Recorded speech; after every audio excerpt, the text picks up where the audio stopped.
ओम परमात्मने नमः. नमस्कार. मी आहे तुमचं मित्रजित आणि गीतेच्या या 144व्या भागामध्ये तुमचं मनपूर्वक स्वागत आहे.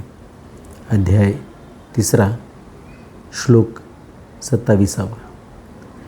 प्रकृतेहि क्रियमाणानि गुणैहि कर्माणि सर्वशः अहंकार विमूढात्मा कर्ता अहमिति मन्यते. संपूर्ण कर्म सर्व प्रकारे प्रकृतीच्या गुणांद्वारा केली जातात, परंतु अहंकाराने मोहित झालेल्या अंतःकरणाचा अज्ञानी मनुष्य मी करता आहे असे मानतो.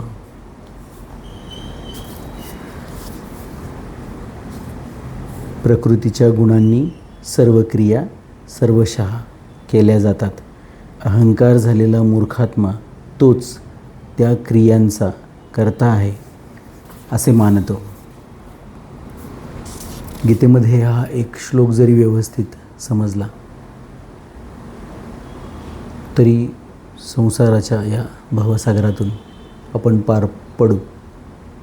व्याख्या अशी आहे की ज्या समष्टी शक्तीने शरीर वृक्षादी उत्पन्न होतात, वाढतात आणि नाश पावतात, गंगादी नद्या प्रवाहित होतात, घर इत्यादी पदार्थात परिवर्तन होते, त्याच समष्टी शक्तीने मनुष्याच्या पाहणे, ऐकणे, खाणे, पिणे इत्यादी सर्व क्रिया होतात. परंतु मनुष्य अहंकाराने मोहित होऊन अज्ञानाने एकाच समष्टी शक्तीपासून होणाऱ्या क्रियांचे 2 विभाग करतो.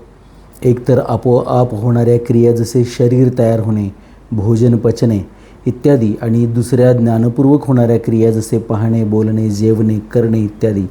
ज्ञानपूर्वक होणाऱ्या क्रियांना मनुष्य अज्ञानाने आपल्याकडून म्हणजे स्वतःकडून होणाऱ्या क्रिया मानतो. सूक्ष्मता लक्षात घेतली पाहिजे. जर प्रकृतीच्या गुणांकडून होतं आहे, मग पाप आणि पुण्य नेमकं लागतं कोणाला? कोण कर्म करतं? आपल्या कर्माला कोण उत्तरदायी असतं? आणि मग स्वधर्मासाठी जे कर्म आहे ते सुद्धा गुणांद्वारेच होणार आहे की काय?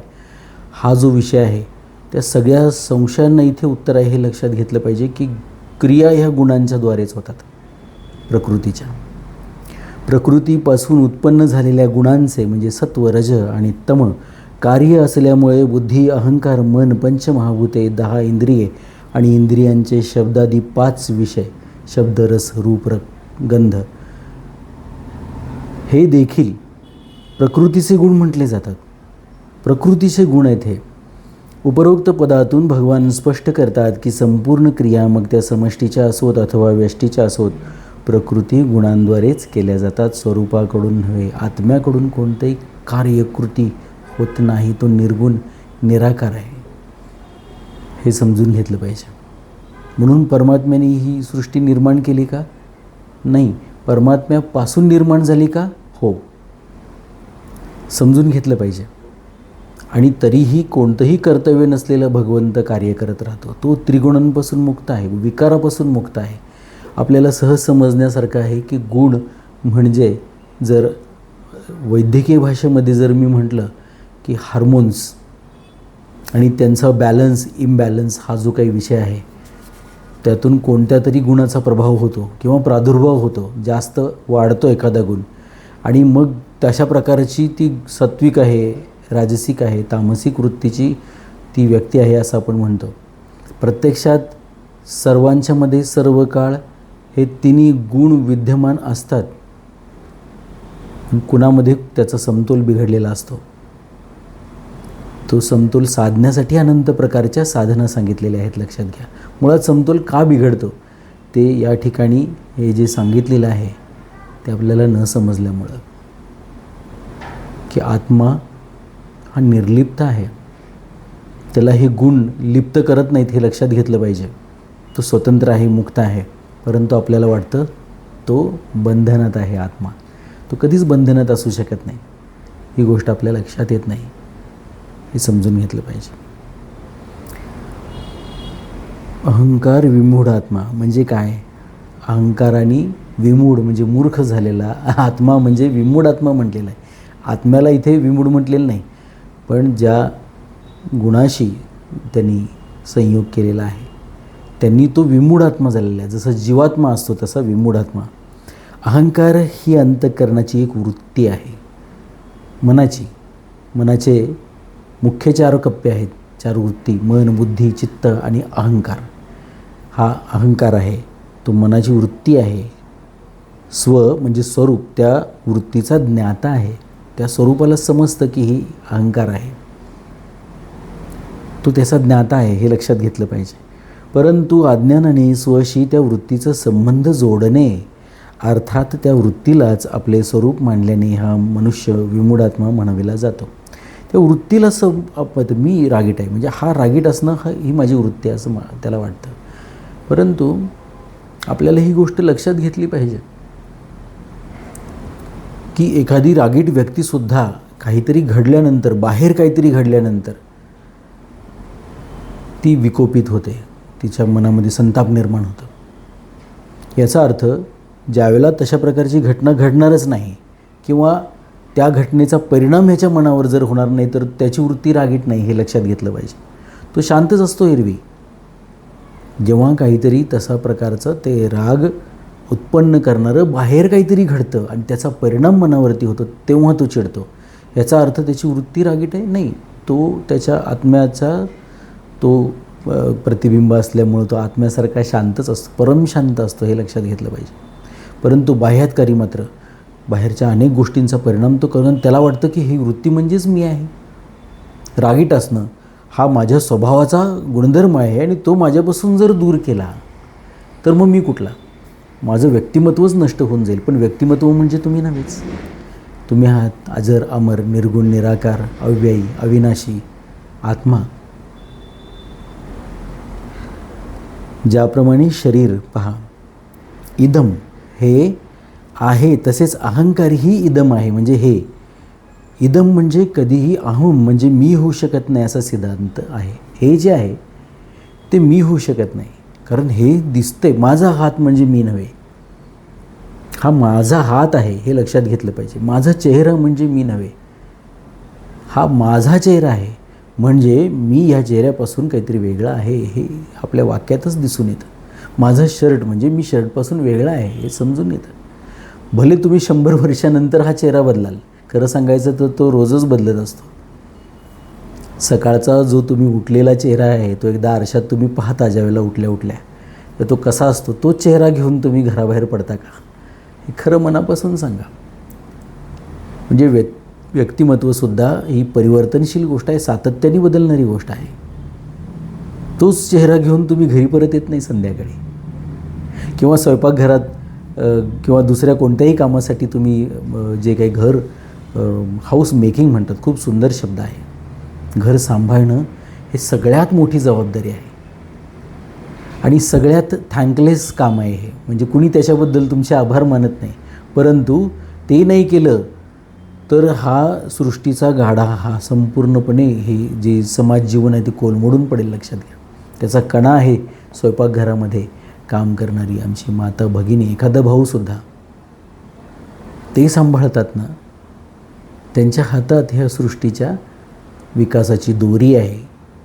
जे स्वयंपाकघर सांभाळतात त्यांच्याच, हे लक्षात घेतलं. मग ते हॉटेलमधलं स्वयंपाकघर असू दे किंवा आपले घरातले प्रत्येकाच्या सोयी सवयी वेगळ्या, हे वेगळं, सगळ्या गोष्टी वेगळ्या, ते सगळं सांभाळत ते जे करत असतात ते हाऊस मेकिंग. तर या सगळ्या ज्या गोष्टी आहेत ना, या सिद्धांताला धरून आहेत, हे लक्षात घेतलं पाहिजे.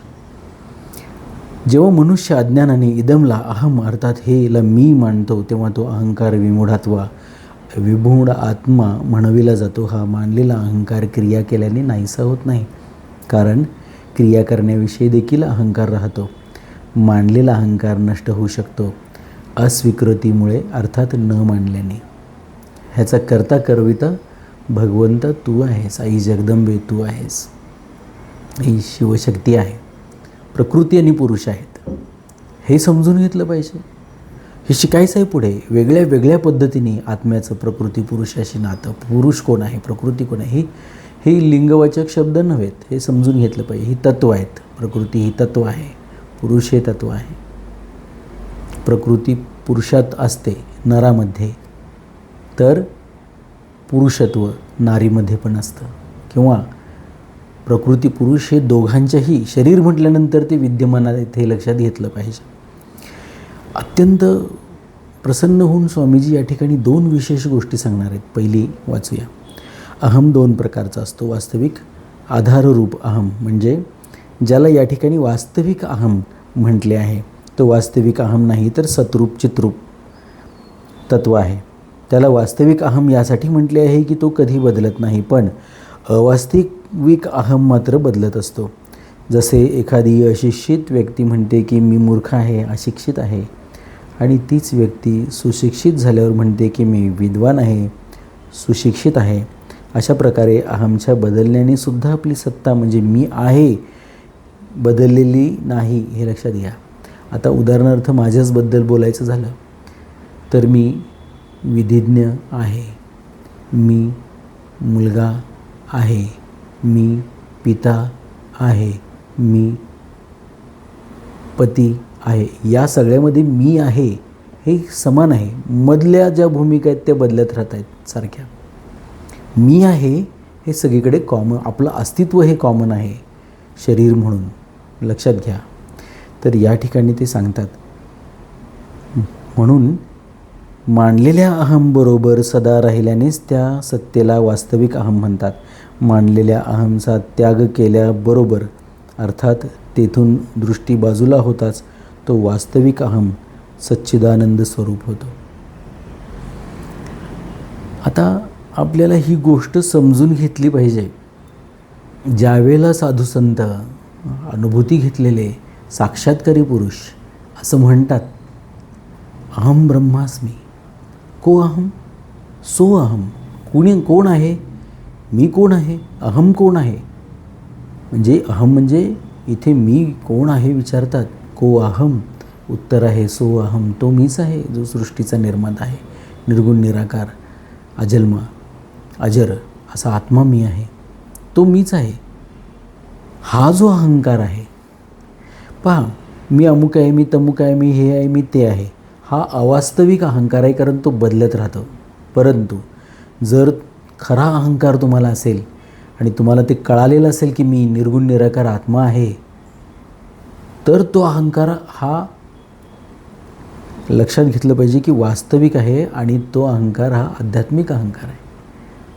इथे सुद्धा भगवंत मी म्हणतात, मला शरण ये म्हणतात, तर ते आध्यात्मिक अर्थाने त्या परमात्म्याला शरण जा म्हणून सांगतात, शरण ये म्हणून सांगतात. असंच या ठिकाणी आपल्याला हा विषय समजून घेतला पाहिजे की आपण जर स्वतःची ओळखच करून घ्यायची असेल तर खरी ओळख घ्यावी, ओळख करून द्यायची असेल तर खरी ओळख करून द्यावी. आणि ती ओळख आहे की मी आत्मा आहे. त्याच्या त्या सर्व गुणांसह ते जाणून घेतले पाहिजे, ते अनुभवले पाहिजे. एक छोटं मूल 8-9 वर्षाचं त्या गुहेच्या दारात उभारतं आणि मी आत येऊ का विचारतं, तर गुरुजी आतून विचारतात की कोण आहे, कोण विचारते आत येऊ का, आणि मग त्या निर्वाण षटकमचा जन्म होतो. अहम निर्विकल्पो निराकार रूपो विभुत्वाश्च सर्वत्र सर्वेंद्रियाणां न चासंगतं नैव मुक्तिर्नमे चिदानंद रूपो शिवोहम शिवोहम. मी साक्षात चित्त आनंद रूप शिव दारात उभा आहे, आत येऊ का विचारायला. म्हणून ते आदिगुरु शंकराचार्य आपल्या गुरूंना सांगतात, गुरु साक्षात पळत येतात. गुरु भाग्याने मिळतो, परंतु तुझ्यासारखा शिष्य कितीतरी भाग्याने मिळतो म्हणून सांगतात. आणि त्यात तुमचं शिष्यत्व मला, म्हणजे तुम्ही माझे शिष्य व्हावं, तुमचं गुरुत्व मला मिळावं, म्हणूनच माझ्या जन्माचं सार्थक होणार आहे म्हणून सांगतात. तर ती ओळख आहे खरी की मी सच्चित आनंद रूप शिव आहे. आणखीन कुठली ओळख कशाला हवी आपल्याला? ती भासमय आहे सगळी. त्यालाच आदिगुरु म्हणतात की ब्रह्म सत्य आहे, आपण ब्रह्म आहे हे सत्य आहे, आणि जगन मिथ्या आहे म्हणजे ते आभासी आहे, ते असत्य आहे म्हटलेलं नाही. खूप गैरसमज आहेत त्या वाक्याबद्दल. ब्रह्म सत्य, जगन असत्य नव्हे, जगन मिथ्या. ते आहे पण ते आभासी आहे, परिवर्तनशील आहे. सतत बदलत राहणारा संसार आहे, तो सरत जाणार आहे, म्हणून तर त्याला संसार म्हणतात. तर अशा पद्धतीने हा वास्तविक अहंकार जो आहे तो त्याला विसरून, म्हणजे आपण अवास्तविक अहम म्हणजे त्याला सत्य मानतो, तो सत्य नाही, मिथ्या आहे हे समजून घेतलं पाहिजे. कर्ता अहमिती मन्यते, जरी संपूर्ण कर्म सर्व प्रकारे प्रकृतीजन्य गुणांकडूनच केले जातात, तरीही अहंकाराने मोहित झालेला अज्ञानी मनुष्य काही कर्मांचं कर्ता स्वतःला समजतो, कारण त्याने अहंकारालाच आपले स्वरूप समजले आहे. अहंकारामुळेच मनुष्य शरीर, इंद्रिय, मन इत्यादींच्या ठिकाणी मीपणाचा अनुभव करतो आणि त्यांच्या शरीरादी क्रियांचा कर्ता स्वतःला समजतो. ही विपरीत समजूत मनुष्याने स्वतःच करून घेतली आहे. म्हणून या समजुतीला तोच नष्ट करू शकतो, त्याला नष्ट करण्याचा उपाय आहे. याला विवेकाने म्हणजे विचाराने न मानणे, कारण मान्यतेनेच मान्यता नष्ट होते. हे मानले, ते मानल्यामुळे ते नष्ट होतं, नाही आहे असं समजल्यामुळे, समजून घेतल्यामुळे. एक करणे असते आणि एक न करणे असते. ज्याप्रमाणे करणे क्रिया आहे त्याचप्रमाणे न करणे सुद्धा क्रिया आहे. झोपणे, जागणे, बसणे, चालणे, समाधीस्थ होणे इत्यादी सर्व क्रिया आहेत. सर्व क्रिया प्रकृतीत होतात. स्व चेतन स्वरूप त्यामध्ये करणे आणि न करणे दोन्ही होत नाहीत. जाणून घेणे मात्र आहे, कारण ते दोन्हीच्या पलीकडील आहे. ते अक्रिय आहे आणि सर्वांचे प्रकाशक आहे. आत्मतत्व जर स्वमध्ये सुद्धा क्रिया असती तर तो क्रियांचा शरीरादित परिवर्तनरूप क्रियांचा ज्ञाता कसा झाला असता, तो ज्ञाता आहे हे लक्षात घेतलं पाहिजे. करणे आणि न करणे त्याच ठिकाणी होत असते ज्या ठिकाणी अहम म्हणजे मी असतो. अहम नसल्यास क्रियेशी कोणताही संबंध राहत नाही. करणे आणि न करणे दोन्ही ज्याच्याद्वारा प्रकाशित होतात त्या अक्रिय तत्वात सर्व माणसांची स्वाभाविक स्थिती असते. परंतु अहममुळे मनुष्य प्रकृतीमध्ये होणाऱ्या क्रियेशी आपला संबंध मानतो आणि प्रकृतीशी मानलेला संबंधच अहम म्हणवला जातो. पहा, मॅटर आहे आणि एनर्जी आहे. अर्थात हा जो सिद्धांत आहे हा पूर्ण आहे हे लक्षात घेतलं पाहिजे, कारण आत्मा म्हणजे ऊर्जा नव्हे, चैतन्य म्हणजे आत्मा नव्हे. आत्म्याचा तो एक गुण आहे, चैतन्यमयी असणं, कल्याणमयी असणं, सुंदर असणं, सत्य असणं, शिवम असणं, हे आत्म्याचे गुण आहेत हे लक्षात घेतलं पाहिजे. याचा अर्थ आत्मा त्या गुणांवर आधारित आहे, अवलंबून आहे असं नव्हे, तो स्वतंत्र आणि स्वयंभूच आहे. म्हणून ज्यावेळेला आपण थिअरी ऑफ रिलेटिव्हिटी सांगतो त्या ठिकाणी आत्म्याचा विचारच नाही केला गेलेला, हे लक्षात घेतलं पाहिजे. ज्या मूळ तत्वातून हे सगळा विषय आहे आणि असं समजलं गेलं की सृष्टीचं गुण आम्हाला आता उकललेला आहे, E=mc² असं म्हटल्यानंतर, पण प्रत्यक्षामध्ये त्यातली ई जी आहे ऊर्जा ती म्हणजे आत्मा समजलं गेले. लक्षात घ्या, अंतिम तत्व समजलं गेलं आहे, पण ते अंतिम तत्व नव्हे. तर अशा पद्धतीने इथे आपल्याला जड आणखीन प्रकृती जी आहे ती जड आणखीन चैतन्य यांचा इथे विचार करायचा आहे. हे ज्या तत्वातून निर्माण झालं, चर ज्याला म्हणतात ते चैतन्य आहे, अचर ज्याला म्हणतात ते जड आहे, मॅटर. ह्या दोन्ही गोष्टी त्या एकाच परमात्म तत्वातून आलेल्या आहेत. त्यांचे बरेचसे गुण समान आहेत, पण काही अंतर आहे. तो भेद समजून घेणं महत्त्वाचं आहे. या ठिकाणी एक गोष्ट मी तुम्हाला सांगेन या श्लोकाच्या अनुषंगाने. एक श्लोक आहे की त्यामध्ये आपल्याला सांगतात जाणून घेणं हे आत्म्याचं हे आहे, लक्षात घेतलं पाहिजे. तो स्वभाव त्याचा गुण आहे. त्यामुळं जाणीवपूर्वक जगत असताना आपल्याला आत्मतत्व आपलं प्रभावीपणे काम करते असा त्याचा अर्थ असतो. प्रकृतीचे गुण त्यांचं काम करत असतात. काय म्हणतात संत, तुझे रूप चित्ती राहो, मुखी तुझे नाम, देह प्रपंचाचा दास सुखे करू काम. म्हणजे ते आपल्याला आत्मतत्वाला या देहापासून स्वतंत्र समजतात. त्यांनी अनुभवलेलं आहे. ते देहाला देहाचं काम करू दे म्हणतात. ते गुणांच्यात अडकलेला आहे तो देह, तो त्याला ते सगळे शरीर धर्म तर टाळता येणार नाही. विष्ठा मलमूत्र विसर्जन केल्यानंतर तुमची स्वच्छता करायला कोणी देवादिकांनी सुद्धा अवतार घेतल्यानंतर कुणी कामाला ठेवलं होतं असं ऐकण्यात नाही. त्यांनी तेही देहधर्म त्यांनाच पाळायला लागलेले आहेत स्वतःचे. हे गुणांवरती आपल्या आहे प्रकृतीच्या. परंतु हे सगळ्या प्राण्यांच्याच समान आहेत. मग आपल्यात आणि प्राण्यांच्यात फरक काय? मनुष्य प्राण्याच्यात आणि इतर प्राण्यांच्यात पशुवतच झालो आपण या श्लोकाच्या माध्यमातून. तेवढंच जर गुणांच्याच वर आधारित राहून आपण काम करता आपल्या कर्तृत्वाला वावच नाही काय, असा गैरसमज होण्याची शक्यता आहे. म्हणून हा श्लोक सांगतो ऐका. आहार निद्रा भयमैथुनानी चर्वाणी समानी नरानाम पशूनाम एको अधिको ज्ञानम ज्ञानहीनेन पशुतुल्या. म्हणून आत्म्याचा गुण इथे सांगतात ज्ञान. आहार, भूक लागते सगळ्या प्राण्यांना, निद्रा झोप सगळ्या प्राण्यांना लागते, भय सगळ्या प्राण्यांना असतं, स्वतःची काळजी घेत असतात, जीवाला जपत असतात. मैथुन प्रणय क्रीडा किंवा कामक्रीडा, प्रजोत्पादन सगळे प्राणी करत असतात. किड्या मुंगे आळ्यासुद्धा करत असतात. हे सगळं लक्षात घ्या. परंतु नर म्हणजे मनुष्य प्राणी आणि इतर पशु यांच्यामध्ये एको अधिको ज्ञानम, जे नैसर्गिक प्रेरणा किंवा गुण म्हटलेले आहेत, मुख्य गुण, त्यांचा विस्तार प्रचंड आहे. आहार निद्रा भय मैथुन यांचा विस्तार खूप आहे. त्या मूळ प्रेरणा ज्या आहेत नैसर्गिक, त्याच्यामध्ये एक प्रेरणा अतिरिक्त आहे माणसाकडे, मनुष्य प्राण्याकडे, आणि ती आहे ज्ञान. तो सगळ्या गोष्टी जाणीवपूर्वक लक्षपूर्वक पाहून मग त्याच्यावरती तो ते करायचं की नाही ठरवू शकतो. गुण उसळ्या मारतच असतात, उकळी फुटतच असते, ती सांडू द्यायची की नाही, कोणत्या वेळी ते बटन बंद करायचं हे तुमच्या हातात आहे. म्हणून कर्तृत्वाला वाव होता आहे हे लक्षात घेतलं पाहिजे. आणि मग जी कृती होते ती जाणीव झाल्यानंतरसुद्धा केली गेल्यामुळं, हे घडायला लागलं आहे माझ्या हातून, त्यानंतरसुद्धा ते घडू दिल्यामुळं, त्याच्यावर कुठलंच नियंत्रण न ठेवल्यामुळं त्या कर्माला तुम्ही जबाबदार असता. कारण तुमच्याकडे ज्ञान आहे, तुम्हाला कळत असते काय घडायला लागले ते. नाही मी प्रकृतीच्या गुणांच्या आहारी जाऊन मी हे सगळ्या भानगडी केल्या असं म्हणायचा अधिकार माणसाला नाही. समजून घेतलं पाहिजे. वेड्याचे सुद्धा कपडे काढायला लागलं तर तो तुम्हाला काढू देत नाही. त्याला शरम नावाची ती गोष्ट त्याच्याकडे शिल्लक असते. वेड लागले, ठार वेड लागले, कपडे नाही ते देत काढायला. लक्षात घ्यायला पाहिजे.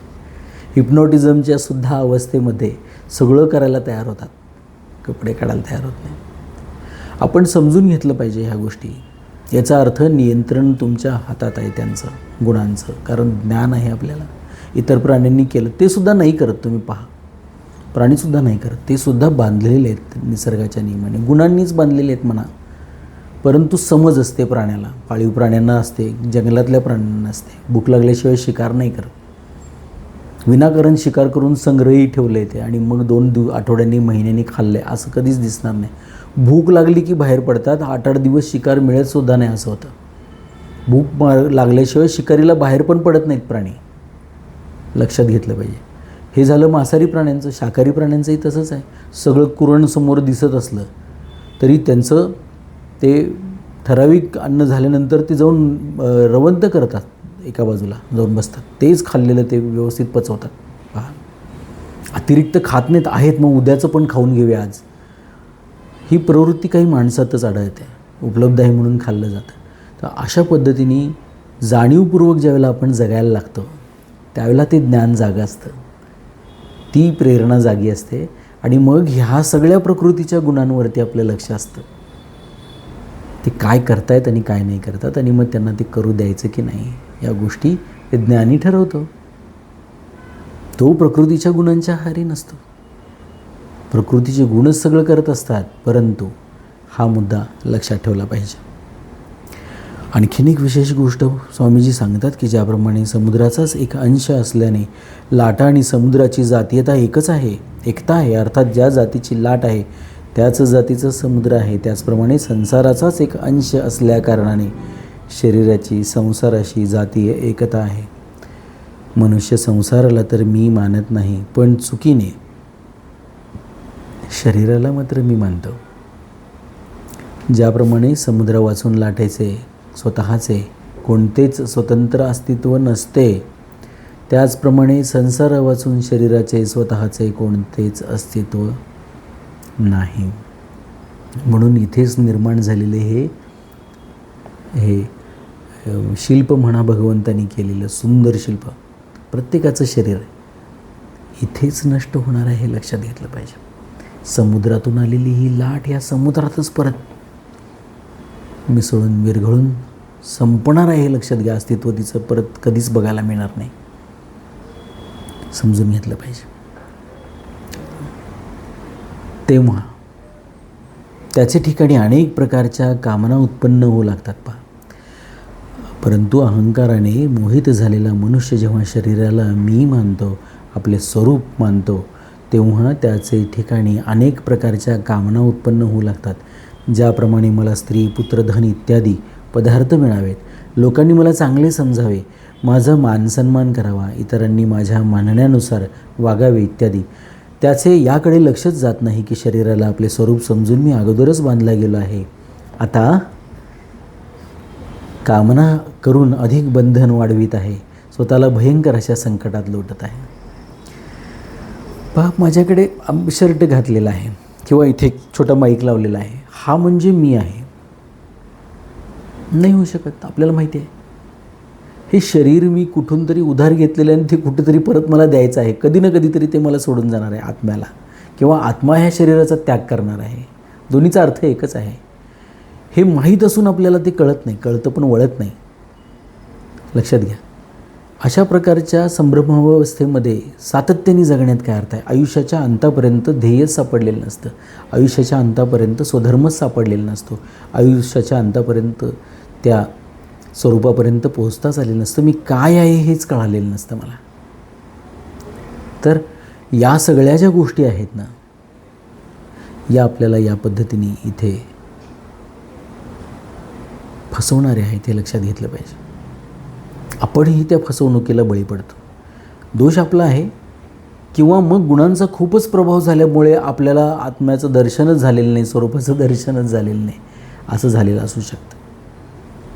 त्याच्यासाठी मागचं काही पूर्वसंचित आहे, मागे काहीतरी पापं केलेली होती असं म्हणण्याचं बिलकुल कारण नाही. लक्षात घ्या.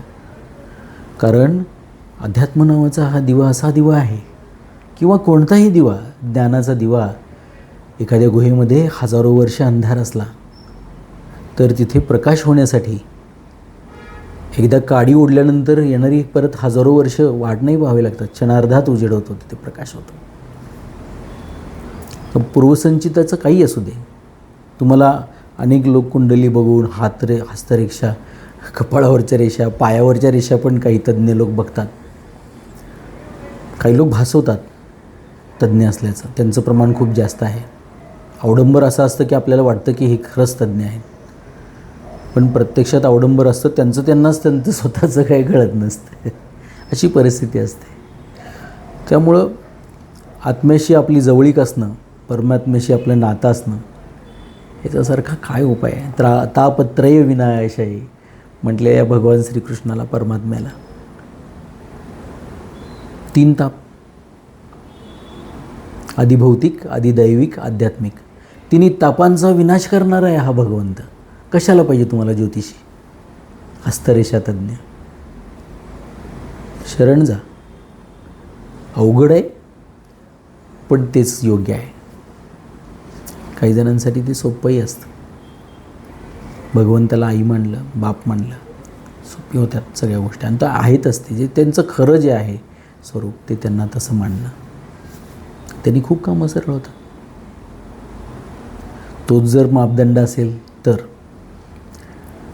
साधन काळात मी म्हणजे स्व प्रकृतीजन्य गुणांपासून संपूर्णपणे वेगळा आहे असा अनुभव नसताना सुद्धा जेव्हा साधक असे मानतो तेव्हा त्याला तसाच अनुभव येतो.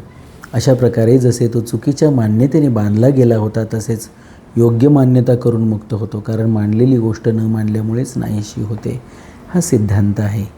हीच गोष्ट भगवंतांनी 5व्या अध्यायाच्या 8व्या श्लोकात नैव किंचित करोमीति युक्तो मन्येत तत्त्ववित्, मी या पदातून मन्येत या पदाने प्रगट केले आहे की मी करता आहे.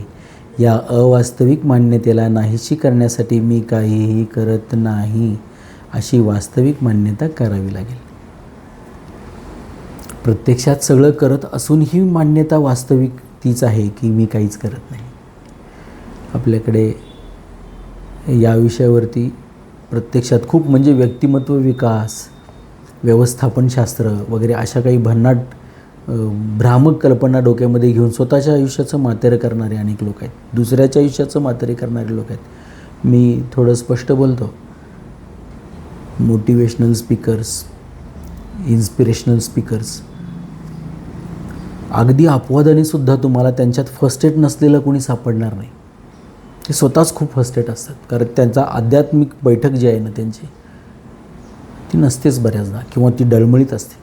त्यांनी मध्यम मार्ग मग पत्करलेले असतात. चला जे काय आहे आपल्याकडे ते विकून ना आपण चार पोटापाण्यासाठी पैसे, त्यांचा तो धंदा आहे हे लक्षात घेतलं पाहिजे. असं कुणीतरी आमच्याकडे मराठीमध्ये आपल्याकडे म्हण आहे का, बांबू लावून उभं करणे वगैरे, तसं कोणाला उभं करता येत नाही. धोत्राच्या झाडाला गुलाबाचं कलम केलं म्हणून धोत्र्याचं झाड गुलाबाचं झाड होत नाही. आंब्याला फणसाचं कलम केलं म्हणून आंब्याचं झाड हे तुम्ही आंब्याचं झाडात तर आंब्याचं झाड होण्यासाठी तुम्ही प्रयत्न केले पाहिजेत, पण मुळात तुम्ही आंब्याचे झाड आहात हे स्वरूप तुम्ही तुमचं ओळखलं पाहिजे. तुम्ही काय आहे ते पहिलं समजून घ्या, आणि त्याच्यानंतर मग खरी प्रगती चालू होते, उन्नती चालू होते. खरं सांगायचं तर प्रगती हा शब्द फार भौतिक आहे, उन्नती हा शब्द आध्यात्मिक आहे, आणि तोच तुम्ही लक्षात ठेवा. आध्यात्मिक मार्गामध्ये उन्नत व्हा. प्रवास वरच्या दिशेने सूर्यप्रकाशाकडे असावा. झाडांना सुद्धा कळतं, उभी वाढतात बघा ती सूर्याकडे, दिशा तोंड करून तिकडे. आपल्याला नाही कळत की वरच्या दिशेने वाढावं, उन्नत करत राहावं. कालच्यापेक्षा आज मी थोडा जास्त उन्नत व्हावा, एवढंच त्याचा अर्थ आहे. पण तो सुद्धा खूप महान अर्थ आहे. आपल्याला दुसऱ्याशी तुलना करायची, त्याच्याकडे ही गाडी आहे ना, मी बघा कर्ज काढतो, घरदार विकतो, पण त्याच्यापेक्षा महाग गाडी घेणारच मी. ही कसली प्रवृत्ती? हे गुणांच्या म्हणजे प्रभावामुळे होतं. ज्ञानाचा प्रभाव असावा, आत्म्याचा प्रभाव असावा आपल्यावर. मी शरीर आहे, मी कर्ता आहे इत्यादी असत्य मान्यतासुद्धा इतक्या दृढ होतात की त्यांचा त्याग करणे कठीण जाते. तर मग मी शरीर नाही, मी अकर्ता आहे इत्यादी सत्य मान्यता का बरे दृढ होणार नाहीत? आणि एक वेळ दृढ झाल्या तर त्यांचा त्याग कसा होईल? एकदा तुम्ही समजून घेतलं की हे शरीर म्हणजे तुम्ही नव्हे, हे साधन आहे तुमच्याकडे असलेलं. शरीर माध्यमम खलु धर्म साधनम. सगळ्या अखिल धर्मांची म्हणजे जे धर्म तुम्ही स्वधर्माची थोडक्यात साधना करण्यासाठी शरीर हे माध्यम आहे. शरीर माध्यमम हे माध्यम आहे, लक्षात घ्या. शरीर म्हणजे मी नव्हे, शरीर म्हणजे स्वरूप नव्हे. त्याचा योग्य उपयोग करून घ्या सगळ्याचा. हे भगवंताने तुम्हाला दिलेलं आहे, ज्ञान दिलेलं आहे, बुद्धी दिलेली आहे, अहंकारसुद्धा दिलेला आहे, तो आध्यात्मिक असावा. चित्त दिलेलं आहे की जे कुठल्याही पूर्वप्रभावाशिवाय काम करत असतं. आणि मन इतकं मन प्रवाही मन दिलेलं आहे आपल्याला. काय वेग आहे त्या मनाचा वेग काय आहे? ते क्षणात तुम्हाला सूर्यावरती, चंद्रावरती, शुक्रावरती, गुरुवरती घेऊन जाऊ शकतं. विश्वाचं भ्रमण करू शकतं, इतकी शक्ती असलेलं मन आहे तुमचं. पण तुम्ही मात्र ती अशीच का वागली? तो माझ्याकडे असाच का बघत गेला? माझं अजून भलं का झालं नाही? मला अजून हे का मिळालं नाही, त्याला का मिळालं? या गोष्टींमध्ये आपण अडकलेलो आहोत. स्वधर्माचं पालन करताना मला हे प्राप्त करायचं आहे, मला ते प्राप्त करायचं आहे, मला ज्ञान कौशल्य, मला कला संपादन करायचे आहेत, आणि त्याचा सदुपयोग पुन्हा माझ्या स्वधर्माच्या पालनासाठी करायचा आहे. हे एकच कर्तव्य माझं आहे आणि मी हे या जन्मात पूर्ण करेन. त्याशिवाय माझ्या पूर्वजांना भगवंताला जाऊन तोंड दाखवणार नाही. ह्या भूमिकेतून का जात नाही? पडाल, अपयशी व्हाल, चिंता नाही, पण माझं काम मी नाही सोडलं हेच समाधान कायम तुमच्या चेहऱ्यावरती विलसत असेल. मी माझ्या स्वधर्माचं कसल्याही परिस्थितीत असू दे मी पालन केलं, याचं ते तेज तुमच्या चेहऱ्यावरती विलसत. ते आतून येतं म्हणून ते चेहऱ्यावरती दिसतं, फक्त आत ते प्रज्वलित झालेलं असतं. इतकं सुंदर श्लोक आहे, मन भरत नाही, थांबावंसं वाटत नाही. परिशिष्ट भाव असा आहे की संपूर्ण क्रिया जड विभागातच होत असतात, चेतन विभागात कधीही किंचिन मात्र ही कोणती क्रिया होत नाही. आता सहज समजण्यासारखं आहे की पंखा फिरतो तो त्या विशिष्ट त्या बॉडीमध्ये होत असतं. वीजच आहे ती. प्रत्यक्षात वीज काही करत नाही. पंखा फिरवण्याचं काम करते ती. तिच्या प्रेरणेने पंखा फिरतो. तसा आत्मा हा स्रोत आहे सगळ्याचा, हे लक्षात घेतलं पाहिजे. समजून घेण्यासाठी आहे हे. आपणाला एकदेशीय मानणारा स्वयं परमात्म्याचा अंश आहे. त्या स्वयंमध्ये कर्तेपणा संभवतच नाही. गीता 13व्या अध्यायाचा 29वा श्लोक. वास्तविक स्वयं शरीराशी मिळू शकतच नाही. शरीरस्थौ अपि कौंतेय न करोति न लिप्यते. गीता अध्याय 13वा श्लोक 31वा. परंतु मनुष्य मिळालेला मानतो. कर्ताहमिति मन्यते. म्हणजे मनुष्य मानतो की मी कर्ता आहे याचा. वास्तविक तादात्म्य होत नाही, तर तादात्म्य मानले जाते. तात्पर्य हे आहे की स्वयंकर्ता बनत नाही. केवळ अविवेकपूर्वक आपल्यात कर्तेपणाची मान्यता करून घेतो. मन्यते. आपल्याला कर्ता मानताच त्याच्यावर शास्त्रीय विधी निषेध लागू होतात आणि त्याला कर्मफळाचा भोगता व्हावे लागते. मी केलं आहे म्हटलं की तो भोगता झाला. भोगता झाला म्हटलं की त्या फळाचे पाप पुण्याची जी हे आहेत ते लागू होतात. खूप समजण्यासारखं आहे. पहा, तुम्ही पाण्यामध्ये ना चिखलाचा एक दगडाचा जर तुम्ही एक दगडाचा खडा टाकला आणि तो पुन्हा काढला तर त्या चिखलाने तो माखलेला असतो. पण जे कमळ त्या चिखलात जन्म घेतं त्यांनी मांडलेलं आहे की त्या चिखलाशी माझा काही संबंध नाही. तुम्ही किती वेळा ते जन्मालाच तिथे आलं, पण त्याला चिकनाचा कुठला ना गुण लागतो ना त्या चिखलाचा कुठला स्पर्श त्याला होऊ शकतो. म्हणून कमळाला आध्यात्मिक महत्त्व आहे. राजहंसाला आहे, कारण तो चांगलं सत आणि असतमधलं फक्त सत घेतो. नीर क्षीर विवेक बुद्धी असते त्याला. नीर म्हणजे पाणी आणि क्षीर म्हणजे दूध. यातला फक्त ते दूध स्वीकारतं, पाणी तिथेच राहतं. अशा हंसाची एक वेगळ्या प्रकारची गुणवत्ता आहे असं म्हटलं जातं. हा भाग समजून घेण्याचा आहे त्याचा आध्यात्मिक. म्हणून रामकृष्ण परमहंस म्हटलं आहे त्यांना. का? त्यांना ती निरक्षीर विवेक त्यांचा जागाच आहे. फक्त सत्यच घेतात, सत्य घेतात, दुसरं घेतच नाहीत. काय फक्त परमात्मा स्वीकारलेला आहे, बाकी सगळं नाकारलेलं आहे त्यांनी. असं जे आहे ते सगळं नाकारलं आणि ते तसं आयुष्य जगलेले आहेत साक्षात. म्हणून परमहंस आहेत ते. स्वरूप स्वयं यात कोणती क्रिया नाही. जेथे कुठे रिकामी जागा असेल तेथेच क्रिया होते. अर्थात ठोस असलेल्या स्वरूपात क्रिया कधी होऊ शकेल. परंतु आपल्याला कर्ता मानल्याने तो प्रकृतीच्या ज्या क्रियेशी संबंध जोडतो ती क्रिया त्याच्यासाठी फलजनक म्हणजे कर्म बनते, ज्याचे फळ त्याला भोगावेच लागते. कारण जो कर्ता असतो तोच भोगता होतो. स्वरूपाचा संपूर्ण कारकाशी संपूर्णपणे संबंध विच्छेद आहे. म्हणून स्वरूपात लेशमात्रही कर्तृत्व नाही. कर्तृत्वाचा विभागच वेगळा आहे. आजपर्यंत देवता, मनुष्य, पशु, पक्षी, यक्ष, राक्षस इत्यादी अनेक शरीरात योनीत जे काही कर्म केले गेले आहेत त्यापैकी कोणतेही कर्म स्वरूपापर्यंत पोहोचले नाही आणि कोणतेही शरीर स्वरूपापर्यंत पोहोचले नाही. कारण कर्म आणि पदार्थ यांचा विभागच वेगळा आहे आणि स्वरूपाचा विभागच वेगळा आहे. परंतु या विवेकाला महत्त्व न दिल्यामुळे मनुष्य कर्म आणि फळात बांधला जातो. पहा, जोपर्यंत करणे आहे तोपर्यंत अहंकाराशी संबंध आहे. कारण अहंकाराविना कर्तेपणाविना करणे सिद्ध होत नाही. करण्याचा भाव असल्यावर कर्तृत्व अभिमान होतोच. कर्तृत्व अभिमान झाल्याने करणे होते आणि करण्याने कर्तृत्व अभिमान पुष्ट होतो. पहा, सातत्याने वाटत राहतं. आणि ह्याचे कर्तृत्व अभिमान ही इतकी फसवी आणि बंधनात टाकणारी गोष्ट आहे. पहा, प्रत्येकाला वाटतं मला हे करावं लागतं, माझ्यावर हे लादलेले आहेत गोष्टी, मला हे करावं लागतं. परंतु ज्यावेळेला कळतं की हा स्वधर्म, ही आवश्यकता, ही मी करणं भाग आहे मला, आणि मग त्याच्यातल्या सगळ्या गुणवत्ता संपादन करण्याच्या मागे लागून मी त्या कर्तव्याला पार पाडायला जातो. आणि मग मी समजतो की हे कर्तव्य सहज माझ्यापर्यंत आलेलं आहे ईश्वराच्या कृपेने. म्हणून मला या कर्तव्याचं पालन करायला मिळतं आहे. आणि ते पालनसुद्धा मी स्वतः करत नाही, ते माझ्याकडून परमात्मा करून घेतो आहे. राम हमारा भजन करे. कबीरदास म्हणतात, राम राम राम कोण म्हणते? तर रामच म्हणायला लागला आहे, मी कुठे म्हणतो आहे, मी तरी विणकाम करायला लागलो आहे.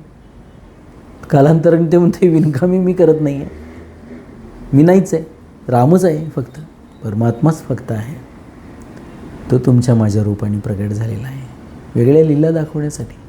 त्याच्या लीलेचा भाग न होता आपण आपला खेळ मांडतो आणि आपल्या मनाच्या खेळामध्ये आपण अडकतो. ते खेळ मनाने निर्माण केलेत, आपल्या लक्षात येत नाही.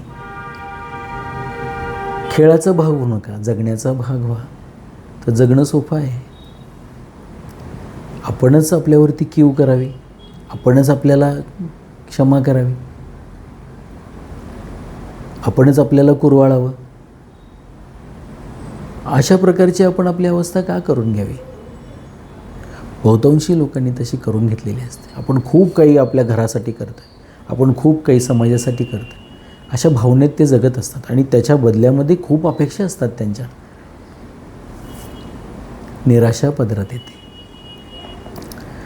म्हणून केलेल्या साधनेने साधक कधीही अहंकाररहित होऊ शकत नाही. अहंकारपूर्वक केलेले कर्म कधीही कल्याण करू शकत नाही, कारण सर्व अनर्थांचे जन्म मरणाचे मूळ अहंकारच आहे. आपल्यासाठी काही न करण्याने अहंकाराशी संबंध राहत नाही, अर्थात संपूर्ण प्रकृतीशी संबंध विच्छेद होतो. म्हणून साधकाने क्रियेला महत्त्व न देता आपल्या विवेकाला महत्त्व द्यावे. विवेकाला महत्त्व दिल्याने विवेक आपोआप स्पष्ट होत राहतो आणि साधकाचे मार्गदर्शन करीत राहतो.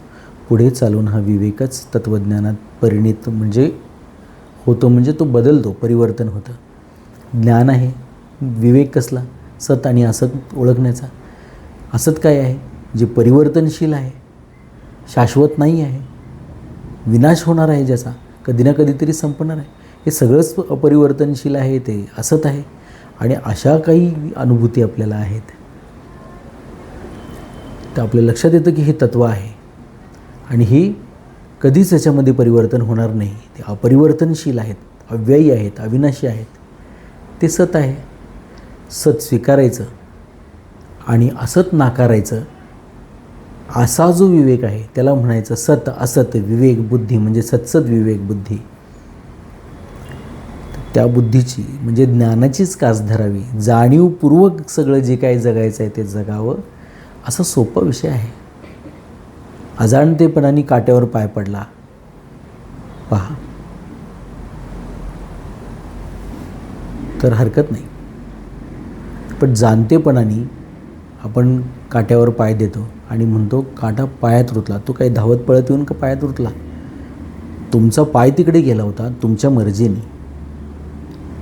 काटा पायात नाही रुतत कधी, तुमचा पाय काट्यावर पडतो. हे समजून घेतलं पाहिजे. जाऊया पुढच्या भागाकडे. ओम परमात्मने नमः.